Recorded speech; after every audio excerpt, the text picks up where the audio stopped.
Olá, estudantes do sexto ano do ensino fundamental, sejam bem-vindos a mais uma aula de geografia. Eu sou a professora Luíse Coutinho e estarei junto com vocês no nosso chat, mediando aí as interações da nossa aula de hoje, que é uma aula sobre as maiores bacias e redes hidrográficas do mundo. Quem vai ministrar a aula de hoje para a gente é o professor Antônio Russo. Bom dia, professor Antônio. Bom dia, professora Luíse. Bom dia aos alunos do sexto ano do ensino fundamental, aos professores e a todos que irão participar de mais essa aula aqui, que nós vamos falar, dar uma continuidade à aula de ontem, que fala sobre as bacias hidrográficas, agora estendendo aí para o mundo. Antes, a professora Luísa vai passar aí as habilidades e os objetivos da aula. Exatamente. Então, vamos conhecer a habilidade que trabalharemos na aula de hoje. A habilidade do currículo paulista que a gente vai trabalhar é identificar os componentes da morfologia das bacias e das redes hidrográficas e analisar as relações com a cobertura vegetal, a topografia e a ocupação do solo urbano e rural. Conexões e escalas é a unidade temática e o objeto do conhecimento é relações entre os componentes físico-naturais. Para a gente começar a nossa aula de hoje, nós assistiremos a um vídeo sobre o uso racional da água. Fiquem ligados porque na volta do vídeo nós já temos a nossa primeira interação.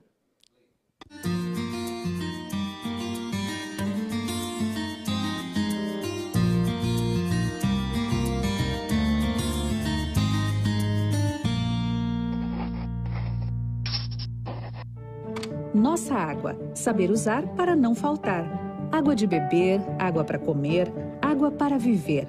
A água está presente em tudo que a gente faz. Além do uso doméstico, é essencial na agricultura, na criação de animais, como base para milhares de produtos, movimenta indústrias e usinas na produção de energia. E à medida que a população cresce, as cidades aumentam e se desenvolvem, e a demanda por água aumenta todo dia. Mas temos água suficiente para atender essa demanda crescente?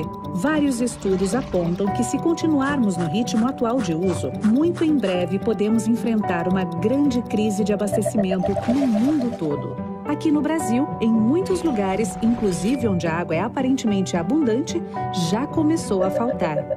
É sério, a água é um recurso limitado. É preciso cuidar bem dela para que não falte. E uma das maneiras de cuidar bem da nossa água é usá-la de forma racional. A primeira ação é simples: detectar e combater o desperdício. Muitas vezes não percebemos, mas em praticamente todas as formas de uso de água acaba acontecendo algum desperdício. Os motivos podem ser muitos: falta de cuidado ao usar a água, equipamentos ultrapassados e pouco eficientes, ou vazamentos e falta de manutenção em redes e encanamentos, entre outros. E todos, do menor ao maior usuário da água, podem e devem dar uma parcela de contribuição. Os exemplos de como combater o desperdício na nossa casa, todo mundo já sabe.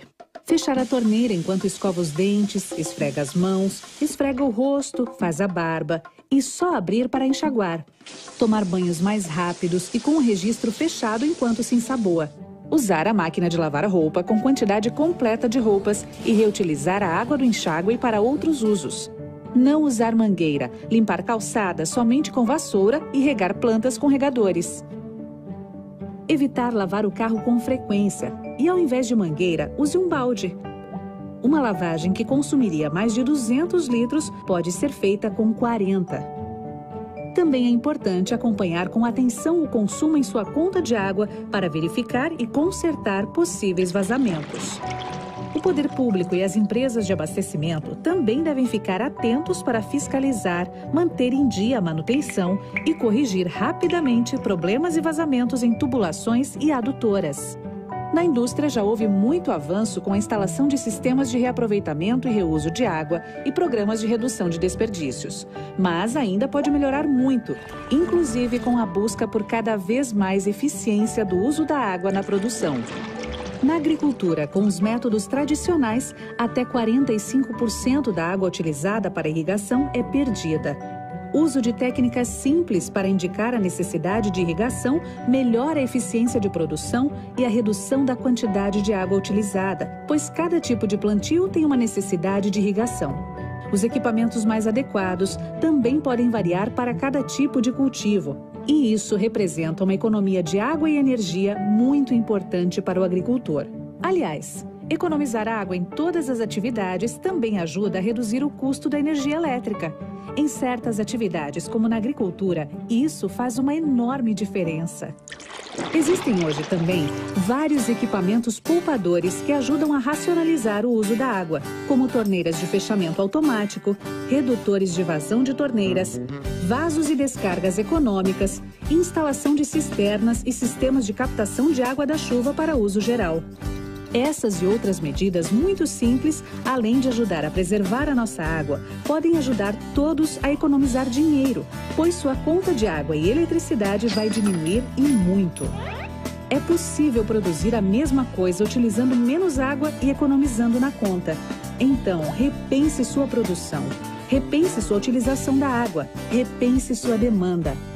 E você, já pensou em quanta água você precisa de verdade? Acesse www.ana.gov.br para saber mais sobre a agência que cuida das águas do Brasil. Legal aí o nosso vídeo mostrando a importância da água, apontando que é um recurso esgotável, né? A água não é abundante e que nós podemos fazer algumas coisas para diminuir o consumo de água, né? Fazendo um uso mais consciente. E é isso que vocês vão responder agora para a gente no nosso chat. Vocês vão apontar para nós a seguinte questão ali. O que podemos fazer para contribuir no uso racional da água? 1 minuto? 1 minuto e meio. Em 1 minuto e meio, a gente volta.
Voltamos, muitas interações aqui no nosso chat de estudantes, dando aí sugestões de como economizar água. O Otávio, por exemplo, disse que uma forma de fazer um uso racional da água é tomar banho bem rapidinho. A Maria Cecília disse lavar carro com um balde, né? Outros estudantes aqui, como o Iago, apontaram não escovar os dentes com a torneira aberta. Economizar a água usando a água da máquina de lavar, disse a Sofia. O Cauã Costa também falou alguma coisa nesse sentido de reaproveitar a água. Então, os estudantes estão bastante conscientes aqui, professor Antônio. É isso aí. Interessante é ter prestado atenção no vídeo e saber, né, do que pode ser feito para amenizar essa questão, que ela é grave. Todo ano vai ser grave, né? Agora nós estamos aí num problema de estiagem, né? Alguns dias sem chuva, né? Sabemos que a nossa água vem das chuvas, né? Então isso aí é complicado, então nós temos que fazer a nossa parte, né, professora? Exatamente. E seguindo aí no nosso assunto da água, a gente vai assistir a mais um vídeo que é sobre o Comitê de Bacia Hidrográfica. Já já a gente volta.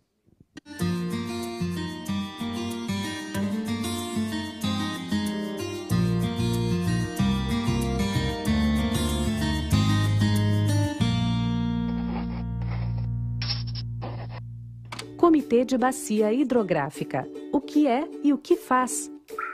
A água doce é um bem importante para todos os seres vivos, sejam pessoas, animais ou plantas, que necessitam dela para viver.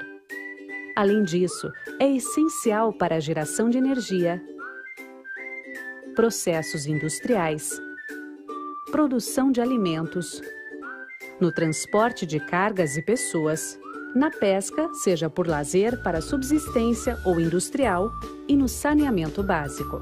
Enfim, em toda parte e a toda hora, a água é fundamental para o conforto e sobrevivência de todos no planeta. Por isso, é necessário garantir todos os usos e, ainda mais, cuidar da conservação do meio ambiente. Tudo que se relaciona à água e aos seus diferentes usos envolve grupos de pessoas cujos interesses devem ser respeitados. Todos veem e utilizam a água de uma maneira. São objetivos, necessidades e expectativas muito diferentes e importantes. E as ações de cada um podem afetar todos os demais. Para entender melhor como isso acontece, é essencial primeiro aprender o que são bacias hidrográficas. Uma bacia hidrográfica é uma região que compreende diversos cursos d'água que convergem para um rio principal, cujas águas são despejadas por uma única foz.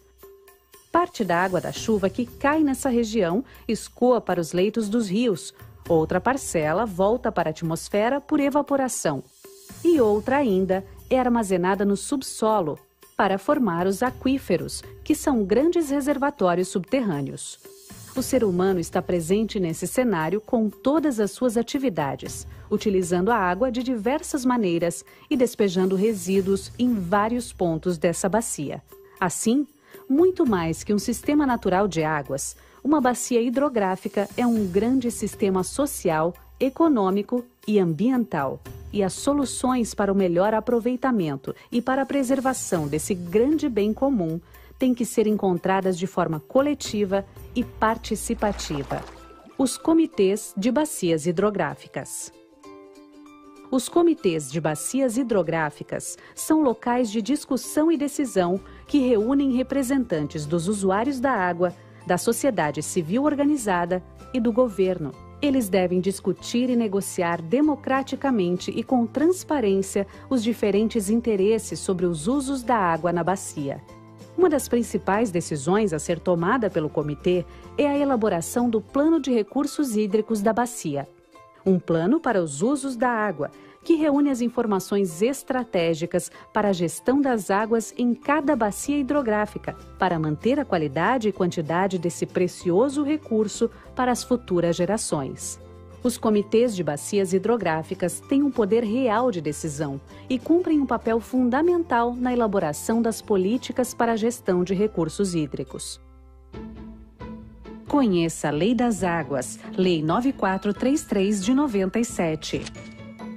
Democratizar a gestão dos recursos hídricos e compartilhar o poder de decidir. Participe de uma nova gestão das águas.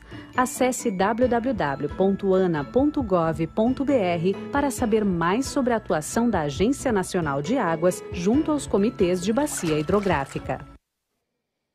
Muito interessante o vídeo. Vocês viram a importância das bacias hidrográficas e desses comitês que ajudam a gerenciar e democratizar a água, né, professor Antônio? Exatamente. E achar que a água ela é infinita, tá enganado aí. Tem aluno ainda, né, falando aí no chat aí que a água ela é infinita.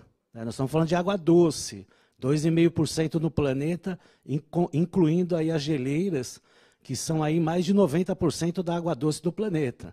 Então, se ainda tem essa ideia de que a água é infinita, é só fazer uma pesquisa aí do que aconteceu em 2014 no estado de São Paulo, né, que nós tivemos um uso racional aí que durou até 2016. Então, isso não é brincadeira, não é à toa que nós temos uma lei, que é a Lei das Águas, que nós vimos ontem, que foi citado novamente no vídeo, a 9433. Temos uma resolução de 2003, porque água doce, no mundo, ela é séria. E isso porque no Brasil nós temos 12% de água doce do planeta. Agora, se a gente não tratar bem e usar racionalmente, né, nós não vamos ter essa água. Então, além de ter água doce, ela tem que ser tratada. Isso gera um custo para nós. Então, quanto mais desperdício, mais caro fica. Então, vamos tirar um pouquinho essa ideia de que a água é infinita, porque senão, se todo mundo pensar assim, vai chegar uma hora que essa água aí ela vai ficar bem finita mesmo. E aí as pessoas vão se arrepender desse tipo de pensamento, ainda mais agora, em 2020, que nós estamos tendo aí uma estiagem de alguns dias de água, né, e acontece esse problema, tudo bem? Bom, vamos ver aí as bacias do mundo. Nós vamos ver as 6 maiores bacias do mundo. Então, a primeira delas é a bacia amazônica, vocês estão vendo aí na tela. Tá? A bacia do rio Amazonas, né, que tem esse nome por causa do rio Amazonas, ela envolve aí uma região ampla, né? E além disso, além de pegar o Brasil, pega outros países aí, como a gente observa no mapa, né? Pega o Peru, pega a Colômbia, o Equador, a Venezuela, a Guiana, Suriname e Bolívia. Então ela não é só uma bacia brasileira, ela é uma bacia internacional. E ela é uma bacia que nós chamamos de bacia de regime misto. O que é um regime misto? Ele vem das águas pluviais, né, que são as águas de chuva, como as águas nival, que vêm do gelo. Tá? Tanto é que a nascente do rio Amazonas fica na Cordilheira dos Andes, no Peru, que a gente vai ver mais para frente. Tá? Então, observando o mapa, a gente vê, né, bastante linhas azuis aí, que são os rios, né, principalmente o rio Amazonas e os seus afluentes, que acabam, né, fazendo essa bacia ser a maior do planeta, aí, com mais de 7 milhões de quilômetros quadrados. Então é interessante retratar que é a maior bacia do mundo, né, boa parte dela está aqui no Brasil, né, então é importante retratar isso aí. Né, então, a importância de se cuidar, né, das águas doces aqui do nosso país, tudo bem? Então nós estamos vendo aqui na próxima tela, né, aonde que nasce o rio Amazonas. Né? Ele é chamado aí de Nevado Misme. Né? Na realidade, é a nascente do rio da Amazonas, que lá no Peru é chamado de Apurimac. Por isso que muita gente aí fala, né, o rio Nilo ele é mais extenso do que o rio Amazonas, porque ele não tem, né, esse nome no Peru, ele tem rio Apurimac, mas é o mesmo rio. Tá? Então, por isso que é considerado o rio Amazonas como o mais extenso do planeta, porque vem da sua nascente, né, até a foz que fica no Oceano Atlântico. Tá? Então, esse Nevado Misme, ele fica lá na Cordilheira dos Andes, na região do Peru, e está mais ou menos a 5.600 metros de altitude. Né? Por isso que a gente fala, né, desse regime aí pluvial, das chuvas, né, no decorrer do rio Amazonas, e nival, porque a sua nascente está na Cordilheira dos Andes, né, e vem do derretimento da neve dessa cordilheira. Tudo bem?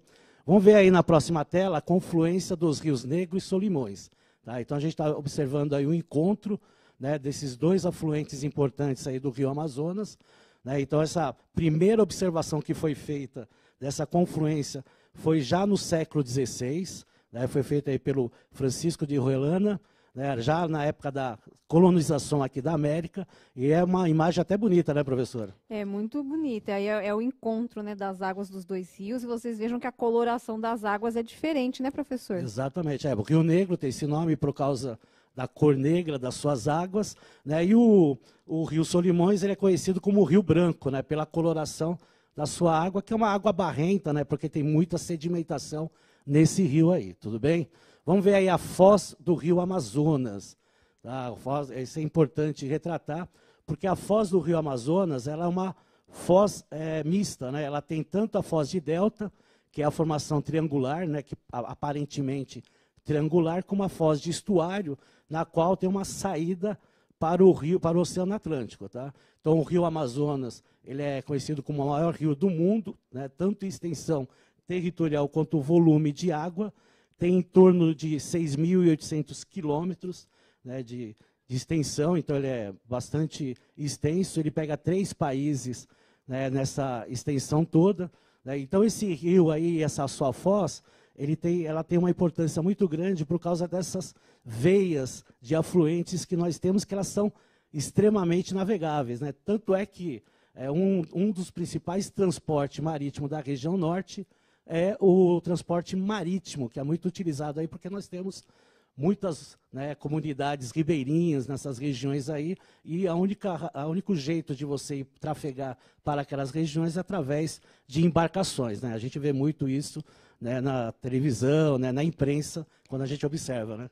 A aluna Ana Clara disse que já esteve ali na região do Rio Negro e Solimões, no Encontro das Águas. Bem legal. A aluna Ana Clara, obrigada pela contribuição aí na nossa aula. É isso aí. Então, a gente mostra aí, né, que a aluna Ana Clara viu o que vocês observaram aí na imagem que nós apresentamos para vocês.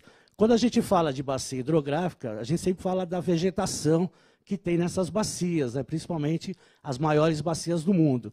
E não podíamos deixar de falar que na bacia amazônica também tem, além do rio Amazonas e seus afluentes, nós temos aí a floresta amazônica, né, que é de supra importância para essa bacia.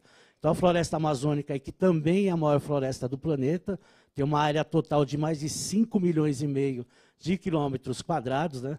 Tem lá o seu ponto mais alto do Brasil, que é o Pico da Neblina, 2.993 metros. Tem uma diversidade enorme aí de fauna e de flora, né? E tem, como eu falei para vocês, as comunidades ribeirinhas, né? As comunidades indígenas, né? Teve destaque aí para a borracha no início do século XX, né? O ciclo da borracha, que foi um dos ciclos da economia aqui do Brasil. Então, a floresta amazônica tem uma grande importância na questão, né, das águas da bacia hidrográfica e também na relação aí com o rio Amazonas. Né. Agora nós vamos ver a segunda maior bacia do planeta, que é a bacia do Congo, tá, que fica lá no continente africano. Então, essa bacia aí, ela tem uma extensão bem menor do que a bacia do Amazonas. Ela tem em torno de 3.700.000 quilômetros quadrados, né, ou seja, quase metade aí do que se tem no rio, na bacia amazônica. Ela abrange 10 países da África. Tá? Ela é a segunda maior aí, né, depois do rio Amazonas, e tem o rio Congo, né, como nós estamos vendo aí na imagem, como sendo o seu principal rio, por isso a denominação de bacia do Congo. Mas também o rio Congo, como o rio Amazonas, tem os seus afluentes, né, e a bacia do Congo tem outros rios aí que perfazem essa bacia aí. Logicamente, o rio Congo é o principal deles, então a gente vai observar, né, o rio Congo. Então vamos ver aí na próxima imagem, né, o rio Congo, que também é conhecido como rio Zaire, né, porque antes o país chamava Zaire, é o segundo maior rio da África, é o 7º do mundo, né, ele só perde aí aqui na África para o rio Nilo, né, mas é o 7º em extensão do mundo, tem 4.700 quilômetros, é o primeiro da África e o segundo em volume de água, né, ele tem mais volume de água do que o próprio rio Nilo, né, o rio Nilo ele é extenso, mas não tem tanto volume de água porque tem os seus períodos de estiagem, o que não acontece com o rio Congo e nem com o rio Amazonas. Okay? A foz dele é tipo de estuário, né, como a gente pode voltar a imagem um pouquinho, a gente vai ver, né, que eles têm lá um canal, né, na sua foz, né, que acaba desaguando, então a gente chama isso aí de foz de estuário, tudo bem? E logicamente, como a gente viu na bacia amazônica, a gente vai ver também que existe uma floresta nessa região aí, né, que ela é de suma importância também para a bacia do Congo, que é a floresta do Congo. Ela tem mais ou menos aí 5.500.000 quilômetros quadrados aí no seu entorno, né, do rio. O rio Amazonas tem, a floresta amazônica 5.500.000 quilômetros quadrados, e essa floresta tem 1.800.000 quilômetros quadrados.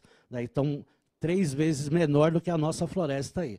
Tá? Ela abrange 6 países do continente africano, né, incluindo aí a República do Congo, né, e como o rio Amazonas, né, o rio Congo, que eu esqueci de citar para vocês, né, e mostra a imagem, as curvas dos rios, né, que são chamadas de meandros, né, então já chamamos esses rios de rios meandrânticos por causa dessas curvas que nós temos aí. Então, tanto o rio Amazonas como o rio do Congo, ele tem essa característica, né, deles aí, que são rios com bastante curvas aí. O rio Tietê e o rio Pinheiros aqui tinham bastante curvas, né, professora? Mas com as construções, né, com as marginais, né? Exatamente, para se fazer ali as pistas da Marginal Tietê, eles meio que esticaram, né, professor, o rio ficou um pouco mais reto, né, e isso acarretou em alguns problemas que a gente sempre toma contato com eles quando chove aqui na cidade de São Paulo, que transborda ali a água do rio Tietê, a água avança avança pela pista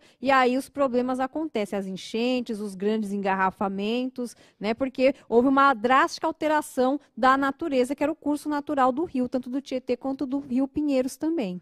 Exatamente. Então aí nós vamos para a terceira maior bacia do mundo, que é a bacia do Mississippi.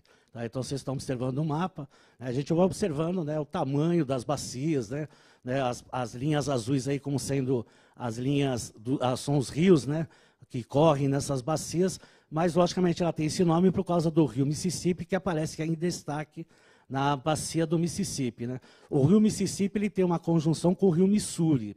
Tá? Então, quando se fala aí na bacia do Mississippi, alguns denominam da bacia do Mississippi e do Missouri, porque é uma continuidade, apesar de terem nomes diferentes, e eles são classificados diferentemente.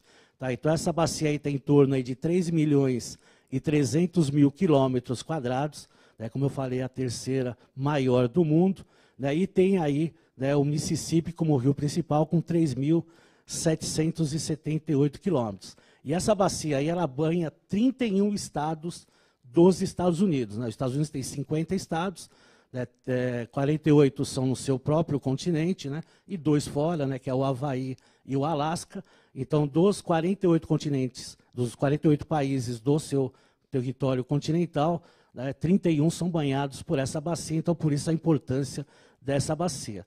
Vamos ver aí o delta do Mississippi, então não precisa nem dizer, né, que a sua foz é em formato de delta, porque já fala o nome, delta do Mississippi.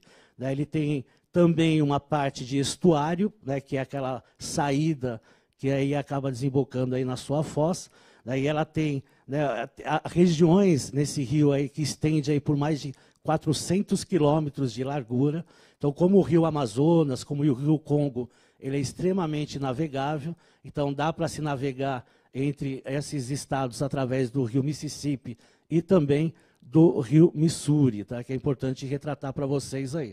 Então essas aí são as 3 principais bacias que nós temos no planeta, e agora nós vamos fazer aí uma atividade, né, professor? Exatamente, a gente já conheceu aí a bacia do Rio Amazonas, né, aqui no Brasil, na América do Sul, fomos para a África e agora a gente vai, passando pelos Estados Unidos, voltar para a nossa América do Sul aqui, para a gente analisar o mapa e fazer essa atividade que vai aparecer na tela. Olha só esse mapa aí, observem e respondam. Quais países o Rio Amazonas atravessa? E a B, onde deságua o Rio Amazonas? Quantos minutos, professor Antônio? Pode dar 1 minuto. Então, em 1 minutinho, a gente volta.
Voltamos, vamos colocar aqui para o professor Antônio algumas das respostas de vocês, tá? O Emanuel, ele respondeu Brasil e Peru. A Laís disse Peru e Bolívia. Já o Matheus apontou vários países, Venezuela, Colômbia, Equador, Peru e Bolívia. O Nicolas, respondendo a questão B, disse que deságua no oceano. O Gabriel disse, né, que o Rio Amazonas atravessa Venezuela, Colômbia, Equador, Peru e Bolívia. Sobre a questão B, o Luiz Felipe disse que o Rio Amazonas deságua no Oceano Atlântico. Como é que estão essas respostas aí, professor Antônio? A maioria acertou, né? Lembrando que eu falei, né? A nascente do Rio Amazonas fica no Peru, né, e deságua lá no Oceano Atlântico. Então, para quem prestou atenção, já podia já responder praticamente as duas questões. Mas, além do Peru e do Brasil, nós temos a Colômbia. Tá? A Venezuela tem a bacia hidrográfica, mas não tem o rio Amazonas, né, no seu território. E o oceano aí que deságua é o Oceano Atlântico. Então, está aí correto. Era só ter observado o mapa, né, e ver as linhas aí dos países. Perfeito? Perfeito. Agora a gente vai assistir mais um videozinho, pessoal. É um vídeo que vai falar sobre a falta d'água e os rios voadores. Que curioso isso, né? Vamos conferir no nosso vídeo. Ah, a água. Em um planeta com mais de 2/3 de superfície cobertos por ela, temos cada vez mais nos perguntado o que está havendo com a nossa água potável. No Brasil, rios, lagos e poços não são diretamente os maiores responsáveis pelas fontes de água potável, mas sim a chuva. Por vivermos em um país tropical que tem, ou que pelo menos deveria ter, grande parte da sua extensão territorial coberta por matas e florestas, nossas bacias hidrográficas acabam se formando pela precipitação, o que quer dizer que sem chuva não há água. Mas afinal, de onde vem toda essa chuva? Segundo o pesquisador José Marengo, grande parte da água que consumimos vem de um fenômeno que ele apelidou de rios voadores. Sua existência foi comprovada por outros pesquisadores por meio de acompanhamento e análise desse fenômeno.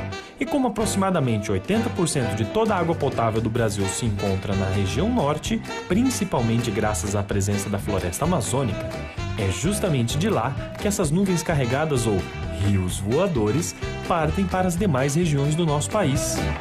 Quer ver só? Estas pesquisas mostram que a água que evapora no Oceano Atlântico na região equatorial viaja até a região amazônica levada por fortes ventos e, em parte, precipitam elevando a umidade da região. A floresta recebe toda essa água e também contribui para o aumento do volume dessas massas de ar através da transpiração de suas árvores. É como se a planta suasse, funcionando como uma bomba d'água que tanto recebe quanto transpira a água enquanto faz o controle de sua própria temperatura e do fluxo de nutrientes. Recarregadas, essas massas deslocam-se até a Cordilheira dos Andes, onde esbarram nas altas montanhas da região e seguem caminho rumo ao centro-oeste, sudeste e sul do Brasil, além do Paraguai e Argentina. Agora, adivinha só o que acontece quando desmatamos a floresta amazônica? Sem as árvores para manter a umidade e fazer a chamada evapotranspiração, parte da água que vem do Atlântico passa a ficar por lá mesmo. Aliás, sem a preservação de matas e florestas, também diminuímos a capacidade de absorção do solo, levando a uma constante redução de volume d'água em lençóis freáticos, lagos e rios, gerando um efeito muito negativo como assoreamento e redução da vazão d'água. É claro que temos outros grandes problemas além do desmatamento. Por exemplo, infelizmente ainda é uma realidade no mundo o fato de literalmente jogarmos a maior parte do nosso esgoto em rios, lagos e mares e contaminarmos lençóis freáticos com agrotóxicos devido à infiltração da água em regiões com excesso de defensivos. Além, é claro, de usar água potável para dar descarga ou lavar a calçada. Há também o baixo aproveitamento da água da chuva em centros urbanos. A pavimentação das ruas e calçadas, principalmente quando feita com asfalto ou outros materiais não permeáveis, torna a água da chuva um problema. Isso não soa errado? Afinal, a chuva que deveria ser a solução para a falta d'água nas grandes cidades, simplesmente escoa para bueiros e valas e é completamente inutilizada. Racionar água faz parte da solução. Porém, se não reconhecermos o grande problema que é a falta d'água potável e começarmos a tratar nossos esgotos e a preservar de verdade o meio ambiente, principalmente nossas florestas, agravaremos cada vez mais a nossa situação. Pense bem.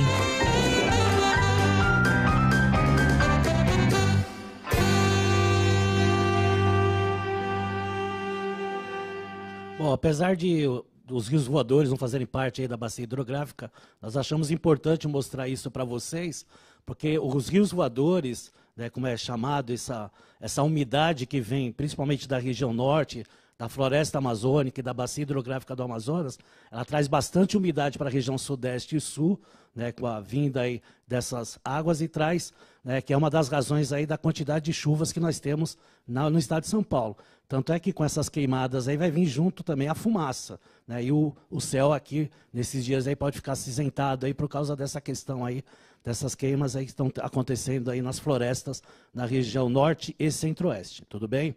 Então, a bacia do Rio da Prata é a próxima que nós vamos ver aí, que é a quarta maior do mundo, né, tem mais de 3 milhões de quilômetros quadrados, né, é a segunda maior aqui do Brasil, né, aqui no Brasil tem quase 1.400.000 quilômetros quadrados, possui cerca de 60% das hidrelétricas do Brasil, né, e as que estão ainda sendo construídas, e tem lá as principais subbacias, as do Paraná, Paraguai e Uruguai. Então, ela tem uma importância grande quanto à fonte de energia para o nosso país aqui, principalmente para a região sul e sudeste. Tudo bem? Na próxima imagem, nós estamos vendo aí o Rio da Prata, né, que é o principal rio, né, ele também tem a sua foz em estuário, né, e deságua aí, né, as águas dos rios Paraná e Uruguai, né, o que eles chamam lá de muesca, né, que é um entalhe triangular entre esses três rios. Nessa bacia, o que nós temos de importante aí é a usina de Itaipu, né? Vocês vão ver aí na próxima imagem. Essa usina de Itaipu aí, que é uma das maiores do mundo, né? Tem a de Três Gargantas na China, que também tem uma capacidade enorme de fornecimento de energia, né? Mas ela é a maior do mundo porque ela tem 20 geradores de energia, né? São 18 que funcionam, né, e 2 que ficam na reserva aí sempre para trocar, né, para fazer manutenção, né. Essa usina de Itaipu aí, ela começou a ser construída na década de 60, né, e se efetivou na década de 70, né, então foi uma das principais obras, né, para fornecimento de energia, tanto para o Brasil como para o Paraguai, por isso que ela é considerada uma usina binacional. Tá? E aí eu coloquei um esquema de como funciona uma usina hidrelétrica para vocês terem aí uma ideia de como ela funciona, né? Ela tem esse processo, né, do reservatório de água, né, pela ação da gravidade, a água escoa, né, pelo duto, aí ele gira esse gerador que aparece aí no centro da imagem, onde tem a casa de força, e transforma, né, a força da água em energia elétrica, que passa aí para os transformadores, e aí vai passando pelas linhas de transmissões até chegar nas nossas residências, né, comércio, indústria, né, a energia de rua e etc. Além de ter as usinas, o que nós também temos muito aqui nessa Bacia do Prata são as eclusas, né, que são, né, tipo de elevadores para as embarcações. Eu coloquei aí uma imagem para vocês, uma animação aí para vocês observarem como é que funciona, né? Então, ela entra numa comporta, ela se eleva, né, e aí acaba saindo, né, porque esse rio, né, principalmente o Rio Tietê, por exemplo, tem a sua eclusa na região de Barra Bonita, né? Então, vocês estão indo lá, fecha a comporta, a água se eleva e acaba, né, fazendo com que a embarcação se eleve, e aí ela segue o seu caminho. Quando fala aí na jusante, significa que a água vai em direção à foz. E quando fala em montante, significa que a água se dirige aí à nascente, ou que nós denominamos aí contracorrente, né? Porque nós sabemos que a nascente ela vai, a água vai e vai até sua foz, né? Mas nessa situação aí, por isso que nós chamamos aí de jusante e montante. Tudo bem? Agora, para finalizar, aí nós vamos ver a bacia do Obi, né, que é a quinta maior do mundo. Ela fica lá na região da Rússia, ela abrange regiões até desérticas, né, ou semidesérticas, como é o caso aí da região da Rússia, né, uma parte dela, né, tem mais ou menos 2.900.000 quilômetros quadrados, e é a quinta maior bacia do mundo. Tá? E aí a sexta última, a bacia do Nilo, que também fica na África, ela tem lá uma extensão de 2.900.000 quilômetros quadrados, tem o seu principal lago, o Lago Vitória, né, e tem lá o Grande Vale do Rift, né, cerca de 10% do território africano, né, atravessando aí as regiões áridas e com grande densidade populacional. E o seu principal rio aí é o Rio Nilo, como está mostrando aí no mapa para vocês, tudo bem? Entrem no Saiba Mais, para vocês estarem pesquisando aí, né, vai ter uma telinha aí para vocês printarem no Saiba Mais. Aí vocês printem essa tela, façam uma pesquisa aí da riqueza das Américas. É um vídeo, na realidade, de uns 17 minutos, para vocês pesquisarem mais, né, professora? Exatamente. Agradeço ao professor Antônio pela aula de hoje e recomendo a que vocês, estudantes, avaliem a nossa aula pela nossa pesquisa. Vai aparecer aí o QR Code e também o link para vocês avaliarem a nossa aula. Até a próxima, sexto ano. Tchau, tchau. Tchau, pessoal.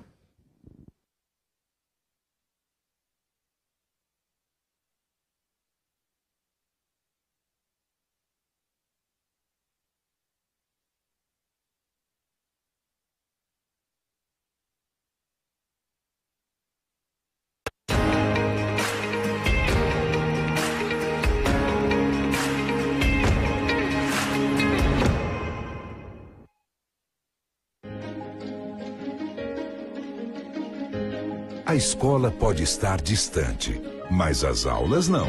Por isso, o governo de São Paulo criou um aplicativo online de aulas com chats para todos os estudantes da rede pública de ensino durante a quarentena. O acesso à internet é gratuito e você ainda pode assistir às aulas ao vivo nos canais digitais da TV Cultura. Baixe o aplicativo e estude.